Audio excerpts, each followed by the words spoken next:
Hello, everybody. David Shuster here. The Trump administration and its border czar, Tom Homan, are now getting blasted. Tom Homan obviously needs to be fired immediately. He is the person right now at the White House working with DHS, directing what's happening across the country. In most cases, illegal raids, taking away due process from people in this country, deporting, in some cases, American citizens. And this man took a bribe. This is someone that should be nowhere near the government. As Reuters reports, Trump aide Homan accepted $50,000 in bribery sting operation, sources say. MSNBC, in an undercover operation last year, the FBI recorded Tom Homan, now the White House border czar, accepting $50,000 in cash after indicating he could help the agents who were posing as business executives win government contracts in a second Trump administration. New York Times, the cash payment, which was made inside a bag from the food chain Kava, grew out of a long-running counterintelligence investigation that had not been targeting Mr. Homan. That's right. This was brought to the FBI in the summer of 2024 because of an investigation into somebody else. At the time, Donald Trump was running for the White House again, and Tom Homan was by his side at countless rallies and promoting that he, Homan, would have a high-level border security job if Trump won. Here's MSNBC's Carol Leonig. During that time, the FBI began hearing from the subject of another investigation that Tom Homan was soliciting bribes and doing so in exchange for promises that he would eventually be in the administration and be able to deliver and influence federal contracts to help those businesses that paid him. So the FBI got tipped off that Homan was soliciting bribes. The Bureau then followed its usual procedure and set up an undercover sting operation. Now, what the FBI decided to do was have a series of undercover agents approach that intermediary and also approach Tom Homan. And our sources and an internal document that we reviewed show that the FBI recorded him receiving this money in September 20th in a meeting they arranged. Yes, Homan was reportedly recorded on camera accepting the Kava grocery bag stuffed with $50,000 in cash. Now, because Donald Trump had not yet won the election, and Homan had not yet been named Trump's border czar, Homan, under the law, did not technically qualify as a government official. So he could not be charged with the crime of bribery, which is normally what the Department of Justice would charge somebody if they were offering to help steer government contracts in exchange for money. As a result, the FBI and the Department of Justice decided simply to monitor Tom Homan, wait for his status to change to officially become a government official, and see if he delivered on the promises he made to steer government contracts or if he went back to the purported business entities and asked for more money. In November of 2024, Donald Trump won the election and immediately named Homan his border czar. However, the incoming Trump administration, when presented with the ongoing Department of Justice investigation into Homan, decided to quash it.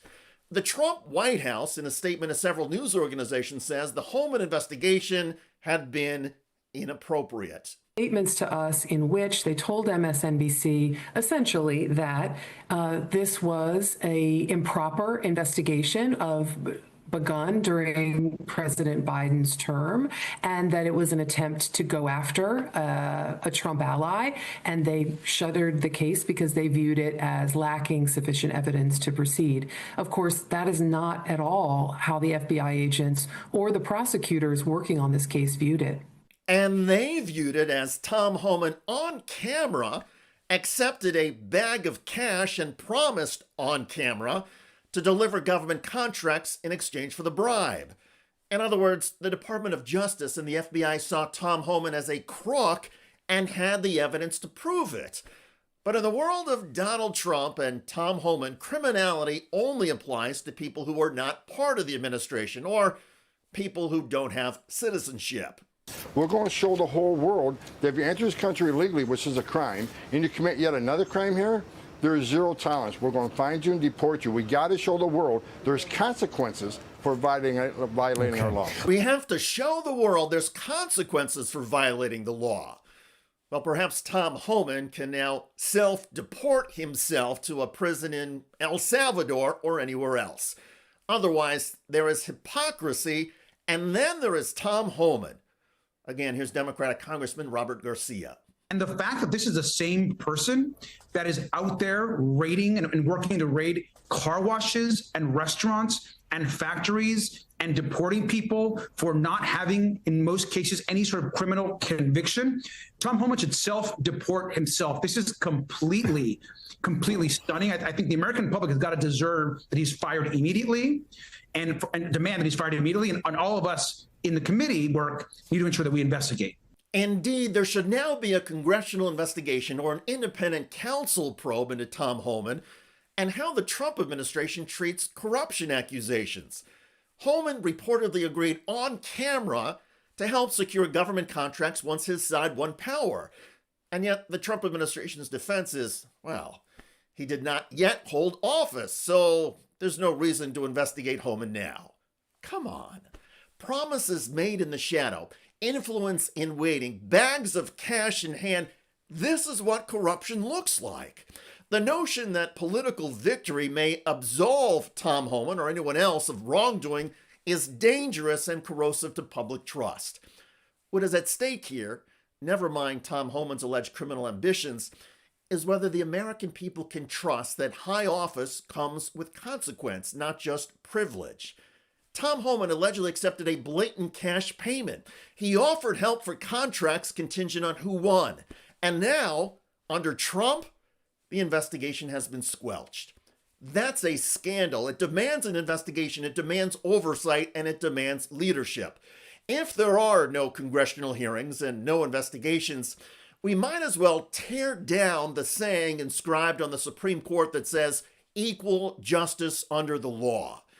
Because as things stand now under Trump, laws clearly do not apply to the powerful, only the powerless.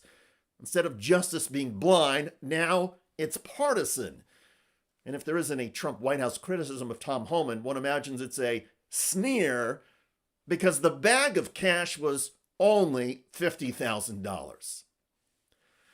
By the way, Donald Trump's recent visit to the United Kingdom was drowned out by some creative protesters. Donald Trump, you can't hide! United in anger, protesters marched through central London. Trump's visit, the one catalyst for thousands to platform many causes. He's got rid of women's rights, the abortion rights in certain states. I'm here because Donald Trump is a climate change denier. He's undermining the Constitution and democracy and the rule of law in the United States. Today's headline demonstration, further spotlighting Palestinian, Ukrainian, and migrant issues, was organized by the Stop Trump Coalition. We feel disgusted, we feel humiliated. Seema Saida is its spokesperson. Why protest Trump's visit?